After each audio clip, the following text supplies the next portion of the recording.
and welcome to City Break Ideas Episode 9. If you're listening to this the day or two after it's been uploaded, you might be slightly surprised to hear it, because last time we met, in inverted commas, I said I was taking a break until January the 6th. And sure enough, so I am. That's the date when City Breaks London is going to go live. But in fact, I have managed to acquire a few contributions for a City Break Ideas episode, so I thought, well, no need to wait for that. Let's get on and do that now. So today I'm going to introduce you to 3 very different travel blogs, and with the owner's kind permission, steal 1 or 2 ideas from each of them to put to you as proposals for cities that perhaps you haven't thought about visiting. Quite a varied offering. We're off out to the Middle East, down to the south of Italy, venturing into Eastern Europe, all sorts of goodies coming along in just a few minutes. But before that, I'm quite aware that on the City Break Ideas episodes, we often have some new listeners. Either people who've just come across the title somewhere and think, yep, I'd quite like some City Break ideas, or people pointed in our direction by the users of the blogs that I'm featuring. So it seems a good idea to just welcome anybody who is new to us and just briefly say what City Breaks is, because, you know, it's very nice to have your company today. It would be even nicer to have your company on a slightly longer journey. So, I am Marion Jones. I'm a language teacher really, but I've got the travel bug. I particularly like City Breaks, and I've been podcasting about them for 2 years now, a little bit longer. And so far we have 7 series behind us, so if you're interested in Florence or Munich or Toulouse, or indeed in Paris or Bath or London, those series are all sitting there on the internet and all the usual places where you can find podcasts, just waiting for you to enjoy them. And the 7th one, which I haven't mentioned yet, I thought I might just talk a tiny bit more about today, just by way of example. And that's our St. Petersburg series. As with all the other series, I hope it offers you all the history and culture and background knowledge that you would look up for yourself before a trip to St. Petersburg, if only you had the time. Or perhaps that you'd like to know before deciding whether to go. Or maybe even reality tells you you're not going anytime soon, but wouldn't it be nice to know a bit more about it? So there are history episodes on some of the great characters, Peter the Great and some of those amazing empresses who built the very fancy palaces. There are episodes on the Soviet era in St. Petersburg, on the ballet, on some of the writers like Dostoevsky, who are very linked with the city. Most of the episodes centre around places that you're probably going to want to visit, and so the aim would be that you learn from them all the stuff that will make your visit more enjoyable and mean that you really do know what you're looking at. Anyway, so much for the background. Let's get on with today's episode. So, 3 great blogs coming up, and the first one is one of those travel blogs that focuses right down on one city, the one in this case being Dubai. It's called colormedubai.com, and one of the opening sentences on the homepage reads like this. In 1983, there was only 1 car in Dubai, just 1. In the span of a few decades, the place that was largely a fishing village and a desert has become a booming, ultra-modern, progressive and prosperous city.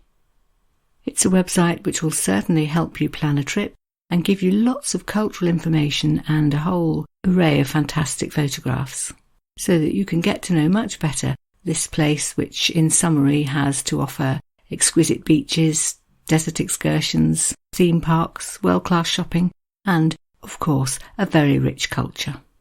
There are a whole range of posts on the website. For example, some background ones dealing with history and culture and tradition, explaining a little bit about Arabic culture, and some of the things it's really good to know in advance of a visit. For example, the fact that during Ramadan most cafes and restaurants will be closed in daylight hours and no food should be consumed in public places, and yes, that does include shopping malls and beaches. I learnt too from somewhere in that section that you can buy gold jewellery and gold bars from vending machines. There are posts on some of the popular attractions in Dubai, just to whet your appetite.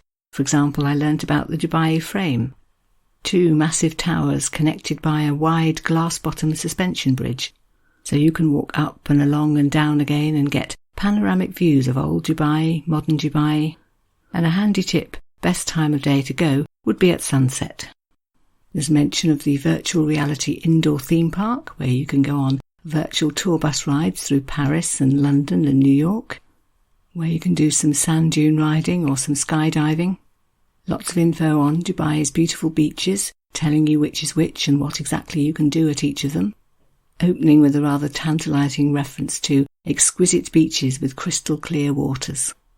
The fact that many of them are quite secluded, full of, quote, peace, tranquility, endless sunshine and kilometres of white sandy beaches. But telling us too that at others you can do all sorts of water-based activities, snorkelling, jet skiing, scuba diving, parasailing, even riding a banana boat, whatever that might be. So you've got the list, you've got details on each of them, all the stuff you need to know really to make those things happen when you get there. There's a helpful must-do section where it tells us all about something called the Sunset Dune Dinner Safari, where you can drive off into the desert, accompanied of course by someone who knows where they're going, enjoy the wildlife, learn a little culture, do some camel riding or sandboarding, have a nice dinner, perhaps watch a spot of belly dancing. And then in the must-see section, there's information about the Dubai shopping mall. Absolutely massive, I think more than 1,300 shop owners and restaurants all there. Lots of entertainment too, you can go ice skating or use the indoor ski resort, visit the Dubai Aquarium and Underwater Zoo, or something called the Souk Al-Bahar, which is a souk-style collection of 100 shops and restaurants, all clustered around the Dubai fountain. In itself something you probably want to look at, because every 20 minutes they have the most amazing show there, all set to music. So it's a site that absolutely whets your appetite for going, makes it easy for you to think about how to actually do that, particularly if it's a culture or a place that's quite unknown to you. Lots of useful stuff about transport and travel and tickets and all the practical details you need, and lots of information about what you might do when you get there, and a whole range of excellent photos. I think that if you knew Dubai already, you'd probably find out stuff you didn't know, but it looked particularly good for anybody who really wouldn't know where to start, what they were getting into, how to set about it. All the information you need really is there. So just to repeat then, it's colourmedubai.com. I think they're on Facebook and Twitter and Instagram as well, and YouTube. So if that's interested you at all, it should be very easy to go find. Okay, moving on to our second travel blog of the day. Quite different. It's called postcardstoriesblog.com. Styled really as an online travel blog by somebody who's been to the places they fancied going to, written about them, wants you to know what she got up to when she was there, and along the way start thinking, which of these places would I like to visit? Actually, she puts it much better herself on the About Me section of the website, so let me read out some of that. Hi, I'm Alma, and I consider myself as a travel blogger. Travelling's my passion. Therefore, I love to document everything in this travel blog. I'm a frequent traveller, and I believe I've seen as much of the world as it's possible to do while working in an 8-to-5 job. When I prepare for my next journey, I look for inspiration not in the top 10 things to do lists, but in other travel bloggers' work. The perfect inspiration comes from personal experience. Therefore, all travel stories are experienced by me. I visited all the places and I took all the photos in these posts.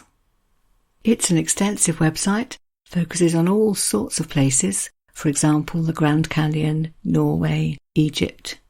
But for today's episode I've picked out 2 of the posts which are on cities. That of course being the focus of City Breaks. Okay, so the first one's even seasonal, because Alma's got on her website a description of a New Year's Eve which she spent in Kiev, I think 4 or 5 years ago. So she describes the centre of the city with all its Christmas lights shining and the atmosphere she noticed as soon as she got there, enhanced by the smell of ginger cookies and hot wine. She describes going to the main square, the Sophia Square, where the big Christmas tree is, and finding that it was absolutely chock full of people who'd come to enjoy themselves, families, friends, all the generations. Some local singing stars were there singing Ukrainian songs, and you do get the feeling that she was really enjoying the atmosphere until it got to nearly midnight, when actually what happened then was the president of Ukraine at the time, Petro Poroshenko, appeared on a screen which had been specially set up and started to make a rather long speech. Finally, he did wish everyone a Happy New Year. An orchestra on screen played the Ukrainian anthem and fireworks were set off on the screen. And as Alma says, that did seem a bit weird. It would have been better to see them live, really. But she does describe various other corners of the city that evening, ringing out with champagne bottles being opened and screams of excitement and lots of confetti. A big feature of this website actually is the great range of fantastic photographs, so if you scroll through them you really do get a sense of what a New Year's Eve in Kiev would have been like. It was a post I really enjoyed reading and made me want to know more about Kiev, so I looked up a few of the places that, were I to go, I would certainly want to visit. And it wasn't long till I'd found really quite an impressive list of things like the cathedral, the Mariinsky Palace, a beautiful Italian-style Baroque building, which did remind me a little of some of the palaces I saw in St. Petersburg. There's a golden-domed monastery, St. Michael's. There's a UNESCO World Heritage Site, the Golden Gates, which were originally the entrance to the city, all sorts of museums and galleries. Definitely several days' worth of very interesting things to do. And then, by way of contrast, I had a look round Alma's website for another city that perhaps I haven't featured before, and my attention was taken by a post entitled "Falling in Love with Siena in Half a Day." And when I read one of the opening lines, I was hooked. So Alma wrote, "I can honestly say the best thing that happened to me in 2020 was discovering Siena, medieval Italy's gem in Tuscany. I'll always have a soft spot for Florence, especially as it was the first City Break series that I did, and so I was very intrigued by the idea of reading a post on one of Tuscany's other medieval gems. It's not possible," writes Alma, "to explain in words the beauty of the city. Just take a look at the pictures." And yes, this is another website where the photography is fantastic. Lots and lots of gorgeous pictures which really give you the flavour of the city. So the post has also got some history, telling, for example, the story of Santa Caterina of Siena, explaining that Catherine was born in Siena during the time of the Black Death, so I'm guessing 14th century, and that she spent her life caring for the poor and the sick. She was known at the time as a doctor of the church, and just to give you a flavour of what she was like, here's a quote from one of her letters. "Respond to the Holy Spirit who is calling you. I tell you, come, come, come. Don't wait for the time, because time isn't waiting for you." And as Alma says, you'll see mention of St. Catherine, or Santa Caterina, all over the city, so it's good to know a little bit about her before you visit.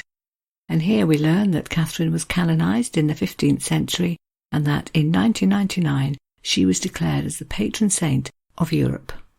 But it's by no means only, in inverted commas, history. There's lots on what to see as well.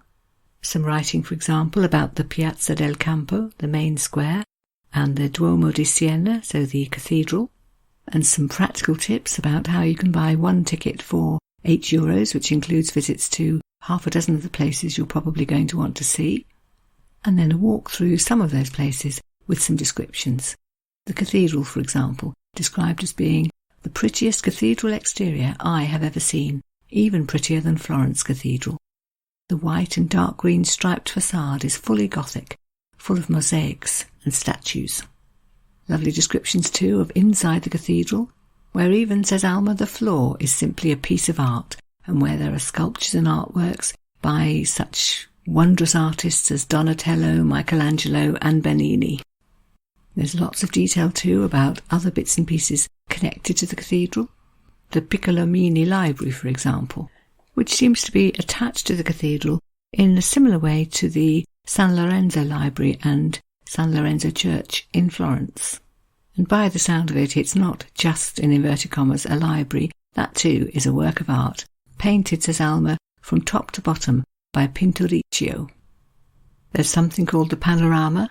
Presumably you climb up to get panoramic views of the city. And, again reminiscent of Florence, just next door, the Baptistry of San Giovanni. So plenty there for you, if it's the art and the culture and the places to visit that interest you. But there is more too. So, for example, there's an intriguing heading, The Paradise of Truffles. And Alma writes, yes, truffles grow in Tuscany, and we visited La Bottega de Tartufo, which was just around the corner from Il Campo. amazing tastes and amazing gifts for the home. And actually then she takes the opportunity to mention that there's a different post entitled The Journey of Tastes Through Italy. It is a very varied website. The two main sections are entitled Photo Diaries and Travel Stories. Under Photo Diaries there is, for example, a set of 30 photos which will make you want to visit the Lofoten Islands, I hope I'm saying that correctly, just off Norway. Then there's the Journey of Taste Through Italy one that I just mentioned, and all sorts of others. Under Travel Stories, you can go on Expedition Green, which was all about the Azores, and on another post you can follow Alma's experiences of snorkelling in the Red Sea.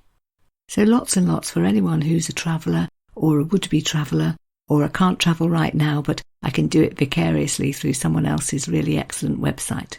Do have a look. So just to repeat the name of the website, postcardstoriesblog.com. I'll put the links to all three websites onto the notes that come at the end of the episode. So then, after Kiev and Siena and Dubai, where next? Well, we're off to two cities that I didn't know at all. In fact, one of them I'd never actually heard of. In fact, I had to contact the people who run the website and ask how to pronounce it. And that's two cities right in the very south of Italy, in the Puglia region, which I learnt about from a blog called gaypugliapodcast.com. And here's a description of the website which they sent me. We podcast and blog about Puglia as a holiday destination. We have two cities that are perfect for city breaks, Bari and Lecce. And despite our name, our podcast and online guide to Puglia are totally inclusive, written for all visitors. And yes, when I checked out the website, that's exactly what I found. There's all sorts of information on where you should base yourself in Puglia, dependent obviously on what you're hoping to do and see when you get there. Ideas about where you could stay, lots and lots of posts on, for example, 10 must-visit destinations or recipes from Puglia, stuff about transport and advice on driving there. It really is a one-stop shop for anybody heading that far south in Italy. What I found most useful for my purposes was the heading at the top, Big Guides To. I looked on there to find that there were in fact 11 Big Guides To ... including the Big Guide to Bari and the Big Guide to Lecce, so handily placed for information on the two cities which had been recommended. So I had a good look at both of those. The Big Guide to Bari tells us that Old Bari, or Bari Vecchia, as it would be called in Italian, is a vibrant hub with cafes and restaurants and bars, but somewhere too where you can really get a sense of everyday life, which is lived and has been lived for centuries by the residents. Quote, front doors open into the cool shadow of the narrow alleyways. The sound of food being prepared and of families dining together can be heard in the background, while laundry hangs from balconies to dry in the lazy afternoon heat. I think if you've been anywhere in southern Italy, you will recognise that description. And if you haven't been, that is a really good insight into what you might find if you're just wondering about the lesser touristy bits. The Big Guide does list lots of ideas about what to see in Bari.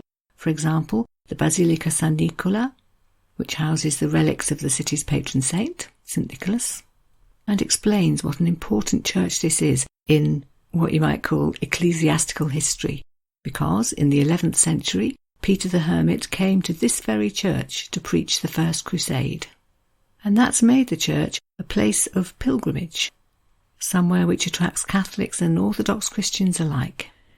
Another site you probably want to see is the Castello Svevo, which stands on the edge of the old town near the port, a massive 13th century walled fortress, now also a museum.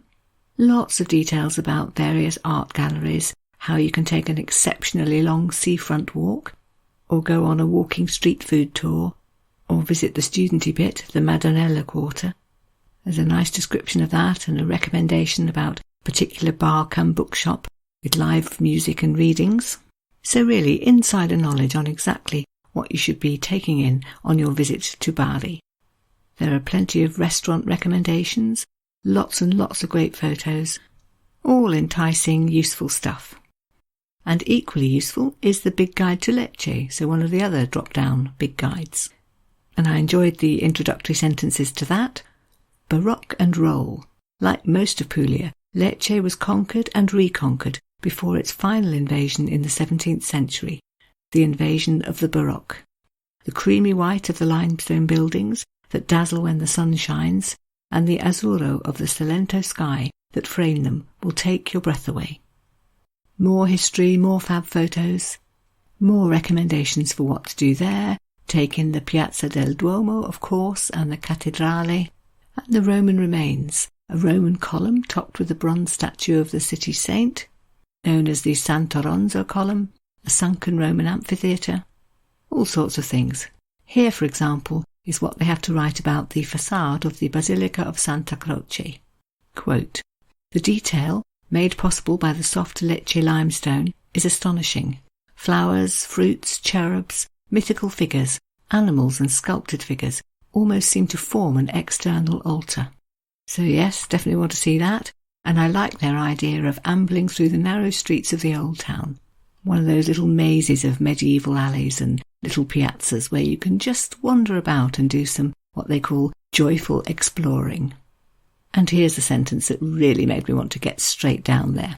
Quote, "Whether you take an afternoon with time for an aperitivo and dinner, or spread over a leisurely couple of days, be sure to stop off for a pasticciotto, a lemon custard pastry, and a caffè leccese, which is a shot of espresso served over ice with almond syrup, misleadingly described as milk." I could just imagine myself wandering that little maze, stopping here and there for a photograph or a shot of espresso, trying out my extremely limited Italian.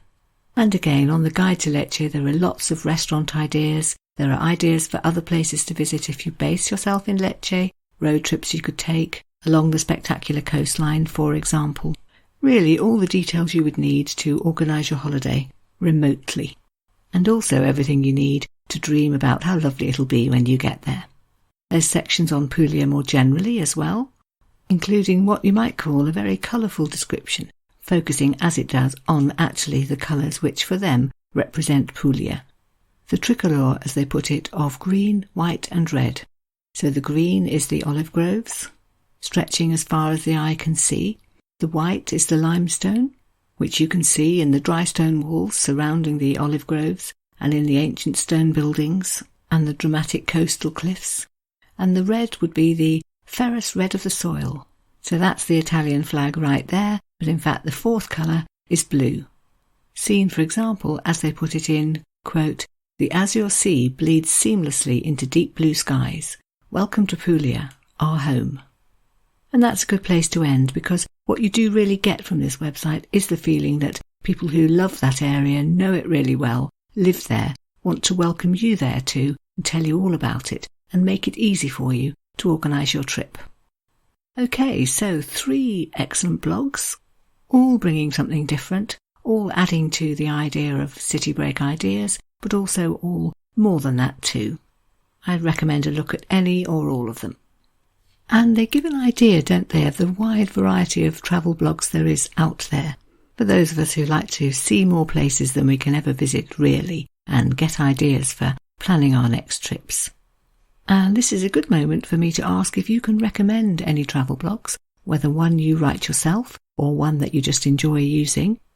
Because if you can, I would like to get in touch with the people in charge of it and ask them whether they too would like to contribute something to a future City Break Ideas episode. Or, of course, also welcome is just ideas for cities to visit. If you've been somewhere that you really enjoyed and you can drop us a line or two to explain where that is and what was so great about it, then I'd like to mention that too on a future episode. There are 3 different ways to get in touch.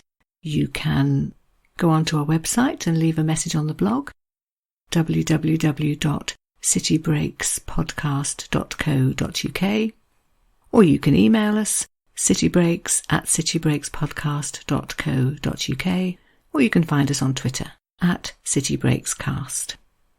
I'm hoping for some really interesting new ideas that I can use for the next couple of City Break Ideas episodes.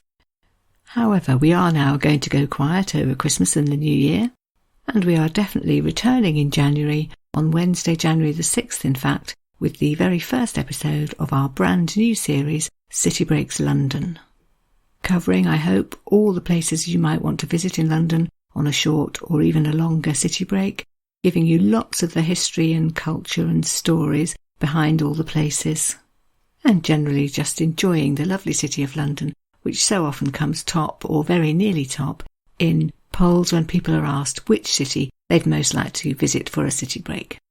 So all of that to look forward to. Meanwhile, I'm just going to sign off. Regular listeners will know I usually try and do that in a language appropriate to the episode I've just been doing. This time, what could be more appropriate than wishing you a happy Christmas, if indeed you are listening to this before Christmas, in the various languages of the series that City Breaks has done so far. So we've been to France twice, as you may know, to Toulouse and then to Paris, so Joyeux Noël. We went to Germany, to Munich, so that would be Frohe Weihnachten. We visited Spain, City Breaks Seville, so Feliz Navidad. Then our most recent series was on the lovely city of Bath in the UK, so Happy Christmas from there. The one I'm less sure about, I had to look this up and write it down phonetically, from St. Petersburg in Russian. I believe the Russian for Happy Christmas is something like Счастливого Рождества. And finally then, of course, there was City Breaks Florence from Italy, and we've been to Italy again in this episode, to Siena, to Bari and to Lecce. So, Happy Christmas from Italy, Buon Natale. Thanks for listening. We look forward to seeing you in January, and for the moment, from City Breaks, goodbye.